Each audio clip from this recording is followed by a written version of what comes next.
Assalamualaikum warahmatullahi wabarakatuh. Salam sehat dan sejahtera untuk semua tretan.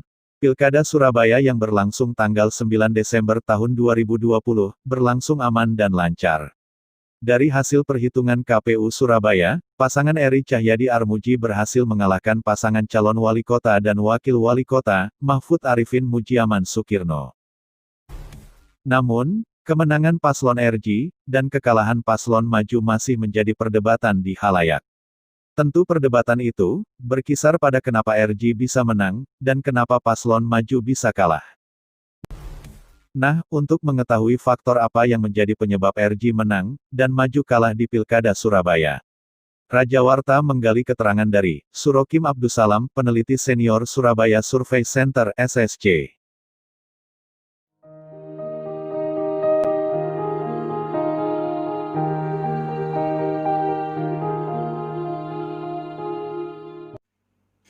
Pilwali, pemilihan kepala daerah wali kota di Surabaya itu ditentukan oleh banyak faktor.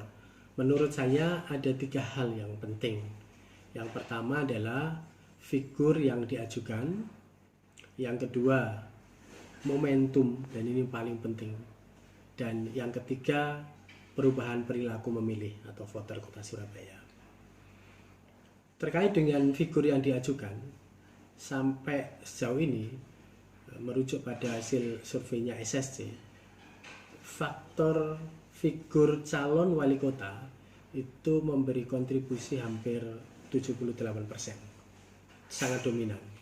Sementara figur calon wali kota itu 16,8%. Jadi dalam konteks kontestasi Pilkada, Pilwali Surabaya, faktor figur ini khususnya menyangkut calon wali kota itu sangat dominan, sangat dipertimbangkan. Yang kedua, berkaitan dengan perubahan perilaku masyarakat kota Surabaya. Ya. Kita semua tahu bahwa pemilih rasional Surabaya itu tumbuh hampir 27%, bahkan ada kecenderungan naik terus, ya, menuju 32%. Dan menurut saya itu bisa dilihat dari pergerakan angka baik undecided voters, orang yang belum menentukan, maupun yang masih bisa berubah, yaitu swing voters. Swing voter untuk Pilwali Kota Surabaya dari 50%, 50,3 di bulan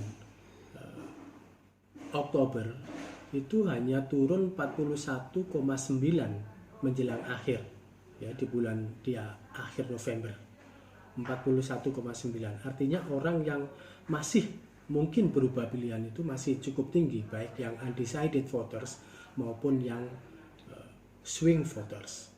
Dan itu juga terkonfirmasi, mereka yang masih belum menentukan, ya, dan akan menentukan pilihan pada masa tenang itu ada 23,7%. Sementara yang akan menentukan pada hari H coblosan itu ada 22,5%. Itu kalau di total ada 46,2% pemilih Surabaya yang akan menentukan di last minute.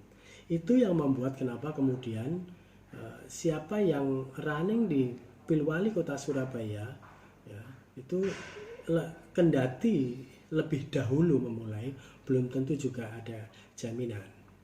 Lalu yang ketiga, soal momentum. Ini faktor-faktor yang mungkin bisa dikategorikan sebagai faktor alam, ya.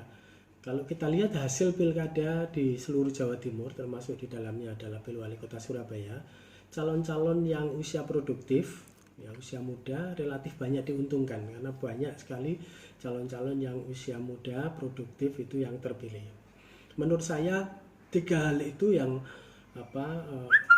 bisa dikaitkan jika ingin menganalisis soal kemenangan dan kekalahan dalam Pilwali Kota Surabaya. Jadi ada faktor tadi, yang pertama adalah perubahan perilaku masyarakat, yang kedua ada faktor momentum, dan yang ketiga ada faktor figur.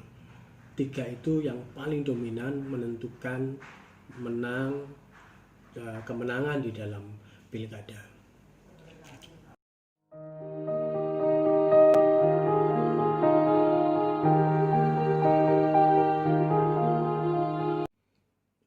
Dalam pilkada langsung, jadi pemilihan langsung, di mana penentuan itu ditentukan langsung oleh pemilih voters, maka peran partai politik memang selalu gradatif ya. Jadi saya sampaikan bahwa faktor figur itu yang paling dominan. Bahwa partai politik penting ya, khususnya di dalam konteks pencalonan, karena orang kalau berangkat untuk mendaftarkan menjadi calon itu harus dapat rekomendasi partai, dan di sana juga letak pentingnya partai politik. Dan soliditas partai-partai di dalam mendukung calonnya di dalam pilkada tentu selalu gradatif ya. Bahkan dari partai pengusung pun tidak ada yang 100% memilih paslonnya. Semisal dalam konteks pemilu kada Kota Surabaya kali ini, itu pemilih PDIP yang memilih paslon 02 itu masih ada 15,6%. Termasuk partai pendukung ya, PSI masih juga ada 25% yang memilih paslon 02. Jadi memang tidak ada yang bulat, selalu ada gradasinya. Dan partai-partai pendukung di paslon 02, jika saya boleh merujuk pada hasil surveinya SSC, memang juga gradatif ya, seperti Partai Amanat Nasional itu soliditas pendukungnya yang memilih paslon 02 itu 84,6. Disusul kemudian PKS ada 80%, lalu kemudian P3 itu 72,7, kemudian Gerindra 71, PKB dan Nasdem ini sama angkanya 66,7, lalu kemudian Golkar 64%, dan Partai Demokrat ya itu ada 61,2%. Kalau partai pengusung mungkin Perindo itu 50%, dan Hanura itu 50%. Jadi memang selalu gradatif. Karena orang memilih partai belum tentu akan memilih paslonnya. Itu yang membuat kenapa kemudian dukungan terhadap partai, jumlah partai memang tidak selalu linear dengan kemenangan. Bahkan ini tidak hanya terjadi di Surabaya ya, di beberapa kabupaten kota di Jawa Timur juga menunjukkan fenomena yang sama, seperti di Sumeneb atau daerah-daerah yang lain. Itu juga jumlah dukungan, banyaknya dukungan partai politik tidak selalu linear dengan hasil atau kemenangan akhir.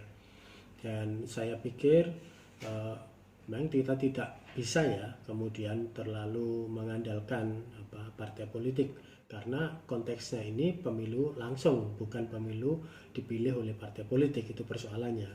Sehingga yang saya sebut tadi, faktor utama tetap ada pada faktor figur, dan itu artinya bahwa seberapapun kuatnya dukungan partai, kalau tidak didukung oleh figur juga yang kuat ya, saya pikir juga angka dukungan dari voter-voter partai politik juga akan selalu gradatif. Saya pikir itu memang sudah ada dari pemilu ke pemilu, dan kita sudah membaca itu dari waktu ke waktu.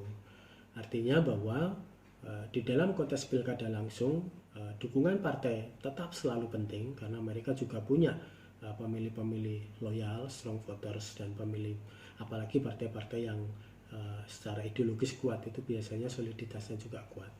Tapi saya lihat kontribusi angka-angka dukungan dari partai politik untuk pilkada kali ini juga cukup signifikan.